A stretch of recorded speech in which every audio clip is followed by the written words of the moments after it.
The following program is for adult audiences only. The wait is over. This is Eric and Gord. What if we're right? Live right now. Are you ready? Find and like us on Facebook. Follow us on Instagram. Find and like us on Facebook. Hi there. Happy Monday. It's March the 30th, 2020. I'm Eric, talking at you once again from Kelowna, British Columbia, Canada, where if time is money, I should seriously consider filing for bankruptcy.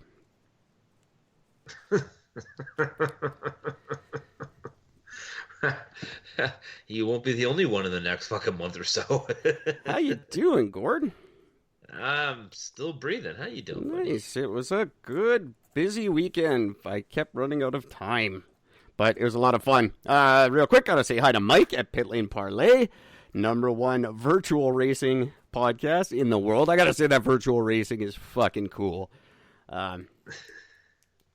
Everybody's racing from home now. All the big drivers, but they show the races on the TV on the weekends. It's like they're really there. It's fucking wicked. I want to say hello to my new best buddy, Russell Nolte.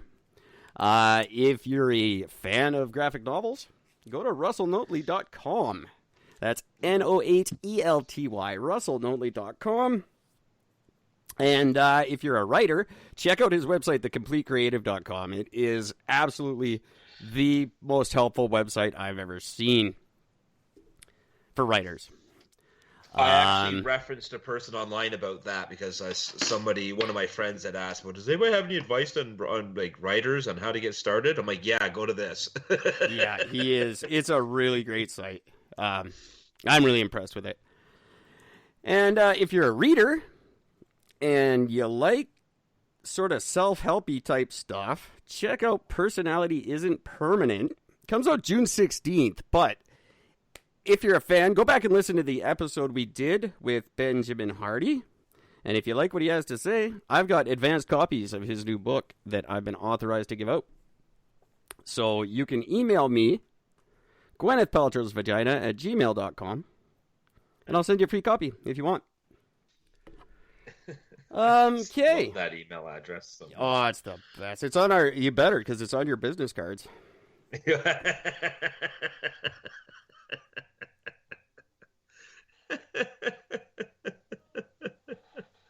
That's amazing. Of course, I made new business cards, and then I went and changed our website again. That's very annoying, but I might as well get to that before we get to the show. Ladies and gentlemen, I'm sorry, I know it sounds like a fucking infomercial every time you tune in, but I gotta try and hawk some stuff, and the easiest way to do that, you can go to our brand new website that is fucking fantastic. It is ericandgord.live. I'm pretty damn happy with it. Finally, a website I can be proud of. So check it out and tell me what you think. There's about 800 ways to get in touch with us on the website. So go there, do that, and we would really appreciate it. To accompany that website, I have a brand new app coming out. It's Android only, unfortunately, for the time being. So iPhone listeners, I'm sorry. I'll get around to you when Apple lowers their prices. But this new app, I need beta testers before we can get it onto the Google Play Store. So if you would like to be a beta tester for the new Eric and Gord, what if our app? Send me an email, gwynethpaltrowsvagina@gmail.com, and we'll get you set up to be a beta tester. And I can have up to 1,000. So please send me your emails and help me test my app and get it on the Google Play Store. And it is the shit. There is awesome ways to get in touch with me and Gord and just be part of the fun. It's very very straight. Cool. That's it. I'll talk about more later because there's more. But check out that ericandgord.live, and that's it for now. That's all I'm saying. ericandgord.live. Go to that. Check it out. It's fun. Tell us what you think. We really need you guys to start participating just a little bit and telling us what's good, what's bad. Because all this is costing us money. So if you don't like it, I'll change it. All right. Sorry about that. Gord? No worries. Business. I'll try to save as much of that crap as I can for Fridays from now on.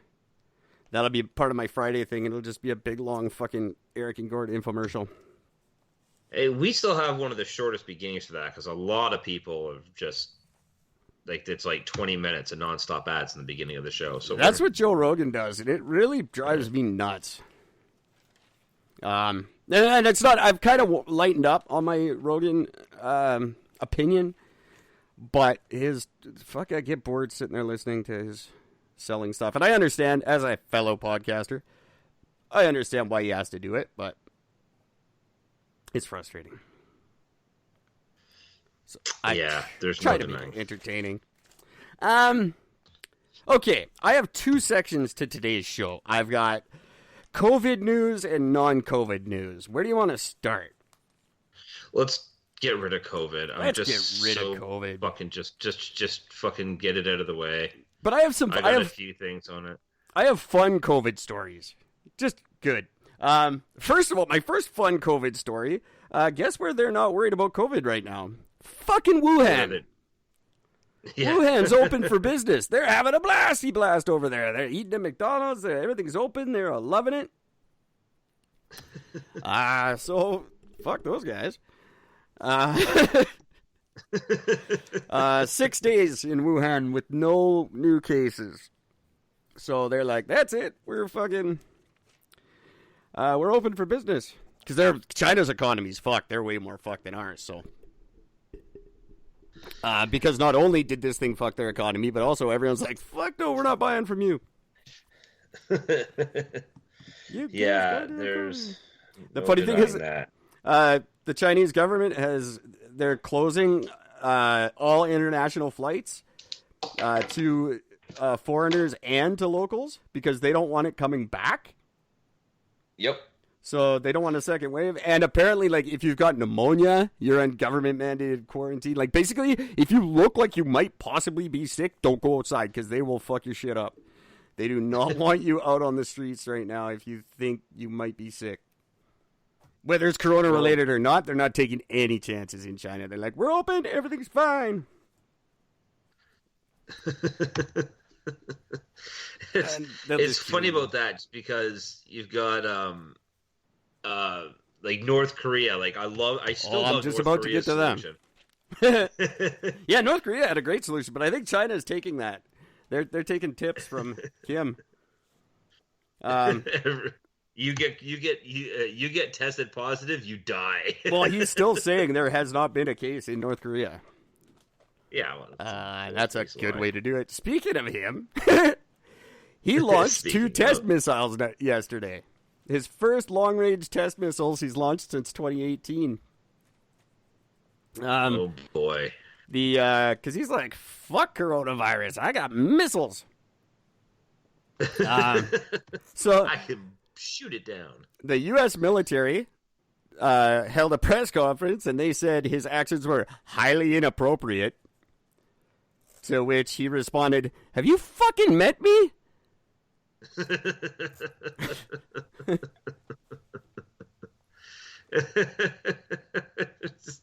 Yeah, like inappropriate does not even begin to describe. Launching long-range nuclear weapons at this time of crisis is highly inappropriate. And he's like, "You're damn right, bitches. That's what I do. That's what I do. I'm crazy." I like him. He's like, "This is the perfect time to test my missiles. Like, nobody's got coronavirus." I'm surprised he didn't say something like that. Like, what? My missiles don't have COVID, stupid.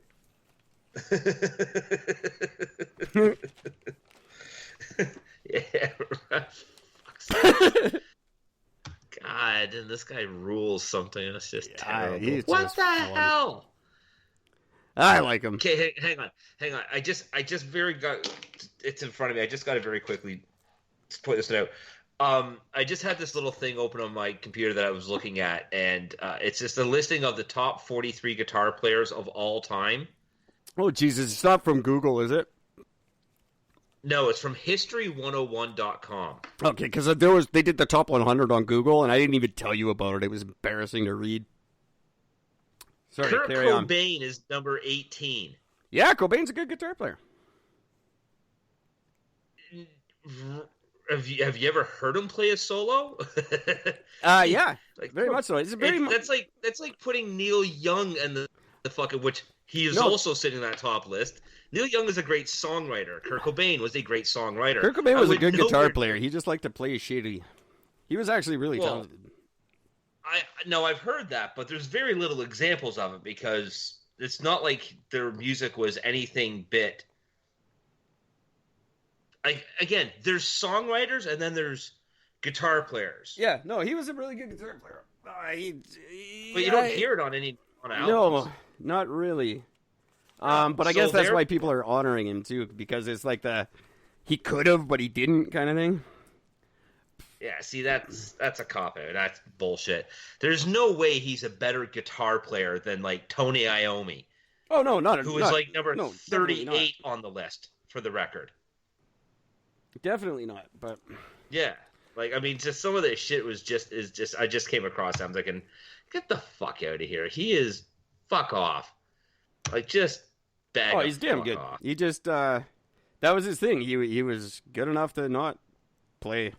as part, he's just like one of those, I don't know, snobby dudes. He could do it, but he didn't want to. He had to be different, right? If he just played guitar like all the other good guitar players, it's not different. But yeah, he makes a lot of lists he doesn't belong on. Yeah. They give him credit for building that guitar, too. He didn't really build one. He put a broken Mustang and a broken Jaguar together and called it the Jag-Stang, and everyone went, oh, it's amazing. It's not amazing. Fucking, I piece together shitty guitars all the time.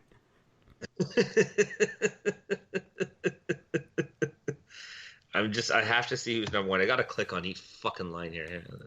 Yeah, those lists are just, because the last one I read, like I said, I didn't even bother telling you about it, because it was just like, they had all kinds of weirdos on there. Keith Richards, number 5? Right? What the fuck does Keith Richards do that's so special? Except he's old. He can't even put 6 strings on his guitar, for Christ's sakes. I'll give him, he's the greatest guitar player in his age group. He's an amazing... he's a great songwriter. He can write great songs, very catchy tunes. But again... You know what else is catchy? Coronavirus. Nobody likes it. Okay, Eric Clapton's number 2. Who the fuck is number 1? Jimi Hendrix, number 1. Yeah, Hendrix was a fucking hack, too.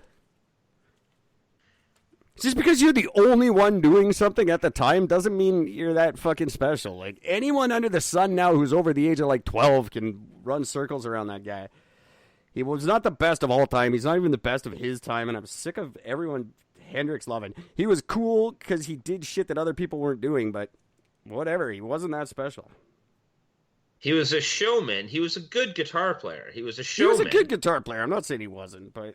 Yeah, but... Showman, you're right. It's the same like thing Elvis. Elvis was a shitty singer and songwriter, but he was a good showman. He was a showman. Yeah. Those lists exactly. Me. I always say, if you ever want to hear Jimi Hendrix play properly, listen to Stevie Ray Vaughan. So there is... Where did I see... There's somewhere right now where you can get footage of Hendrix playing acoustic, and apparently it's like the one and only video in existence of him on an acoustic guitar. Yeah, it's actually kind of decent. It's nothing special, but... I don't know. Whatever. Okay, yeah, sorry to interrupt. No, it's a valid interruption.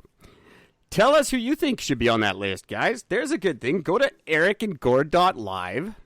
Go on the contact page and tell us who you think should be on the list of the best guitar players in the world. And just anybody you want. I don't care. I would like to know what you guys think. It'd be interesting because I don't know. Just Tony Iommi should not be number fucking 38.